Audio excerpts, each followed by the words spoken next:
कि दोस्तों मैंने डिफिनेशन लिखा है फ्लूइड का। हमारा फ्लूइड क्या होता है कि फ्लूइड इज सब्सटेंस हमारा होता है विच डिफॉर्मेशन कंटिन्यूअसली, जो कंटिन्यू डिफॉर्म होता है when subject to an external shearing force.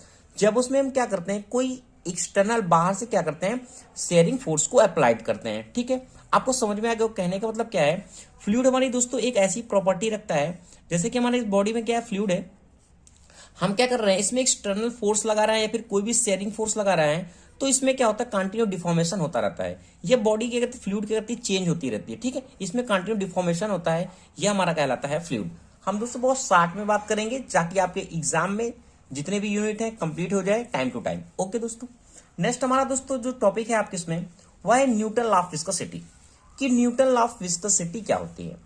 जो न्यूटन लॉ ऑफ विस्कोसिटी में बताया गया है कि कोई भी द्रव है, हमारा लिक्विड है, सपोज दैट ये बॉडी है, मैंने लिक्विड है, जब हमारा लिक्विड ये फ्लो हो रहा है इस तरीके से, तो क्या होता है, इसमें एक जो लेयर बन जाती है बॉडी पे, ऐसे लेयर, फ्लूइड हमारा क्या लेयर बाय लेयर होता है, तो इसमें क्या होता है, फोर्स काम करता है, जो फोर्स काम करता है वो हमारा कहलाती है विस्कोसिटी के कारण। ठीक है, और इसमें फोर्स कौन होता है, वो होता है हमारा शेयरिंग फोर्स। तो जैसा कि मैंने कंसिडर किया हुआ है कि shear stress on a fluid element layer is directly proportional to the rate of shearing strength. कहने का मतलब, जैसे हमारी बॉडी है, एक ये लेयर है, इसका मैंने वेलोसिटी मान लिया यू है, उसके ऊपर जो मैंने वेलोसिटी मान लिया u प्लस डी यू है। ओके, और हमारी जो एक दूसरे से लेयर है ना बहुत पतली होती है, बट मैंने मान लिया अभी डी वाई है, ये हमारा क्या डी वाई है। ठीक है, तो जो भी हमारा स्ट्रेस लगता है, जो हमारा फोर्स लगता है, स्ट्रेस लगता है, वो डायरेक्टली प्रोपोर्शनल होता है उस लेयर के, जो हमारा d u upon d y हमारा चेंज हो रहा है। ठीक है, तो इस तरीके से हमारा जो कांस्टेंट निकल के आता है वो हमारा था कोफिशिएंट ऑफ डायनेमिक विस्कोसिटी, इस कांस्टेंट को हम कहते हैं। ठीक है, और हमारा जो d u upon d y होता है वो होता है वेलोसिटी ग्रेडियंट। एक बात दोस्तों और मैं बता दूं, अगर आपको ये सब सारी चीजें डिटेल से देखना है तो इसके लिए मैंने अलग सा वीडियो बनाया हुआ है। ये मैं यूनिट 1 पूरा डिस्कस कर रहा हूं, इसलिए थोड़ा शार्ट में कर रहा हूं ताकि आपको समझ में आए और आपके एग्जाम में काफी हेल्पफुल हो जाए।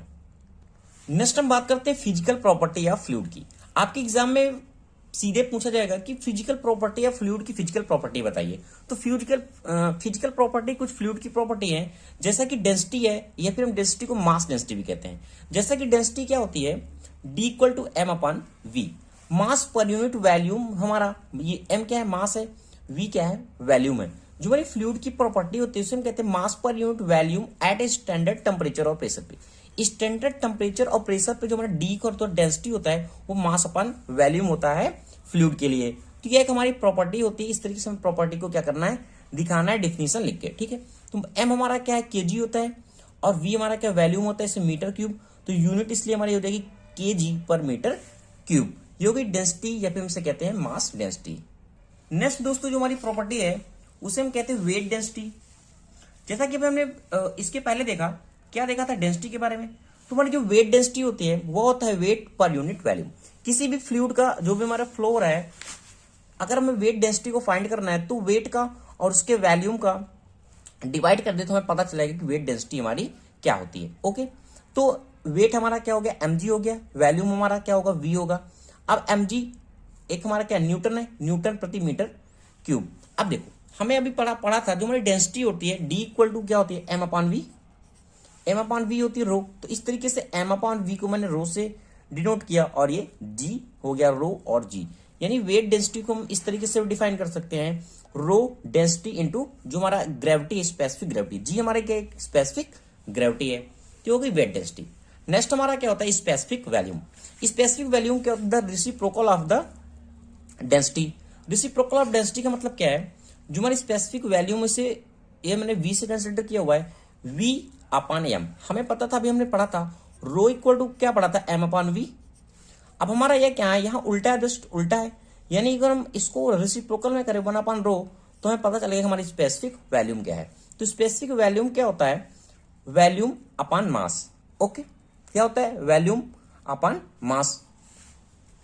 नेक्स्ट बात करते हैं स्पेसिफिक ग्रेविटी की, हमारी स्पेसिफिक ग्रेविटी क्या होती है।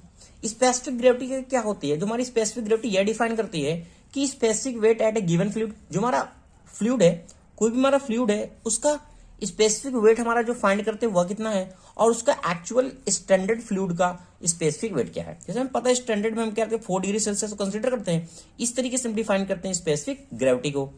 ओके, अब हम बात करते हैं विस्कोसिटी। विस्कोसिटी हमारी क्या होती है, जो हमारा फ्लूइड फ्लो हो रहा है, इस तरीके से हमारा फ्लूइड फ्लो हो रहा है, इस तरीके से, तो जब हमारा फ्लूइड फ्लो हो रहा है इसमें क्या करता है, एक फोर्स काम करता है, एक फ्लो, एक रेजिस्टेंस फाइंड इसमें होता है दोस्तों, जो हमारा रेजिस्टेंस टू फ्लो। विस्कोसिटी की प्रॉपर्टी क्या है, रेजिस्टेंस टू फ्लो। जो हमारा फ्लूइड है उसको फ्लो में ऐसे क्या करता है, रोकता है, इस तरीके से हमारा तो रेजिस्टेंस टू फ्लो, वो हमारी प्रॉपर्टी होती है विस्कोसिटी की, ठीक है। तो viscosity is inversely proportional to the flow. और जितने भी हमारे आइडियल फ्लूइड होते हैं उनकी कोई विस्कोसिटी नहीं होती, यानी विस्कोसिटी जीरो होती है, यानी रो उसका रेजिस्टेंस क्या होता है, वो क्या होता है, जीरो होता है। ये हमारी होती है विस्कोसिटी, ठीक है। तो ये कुछ दोस्तों प्रॉपर्टी हो गई फ्लूइड की।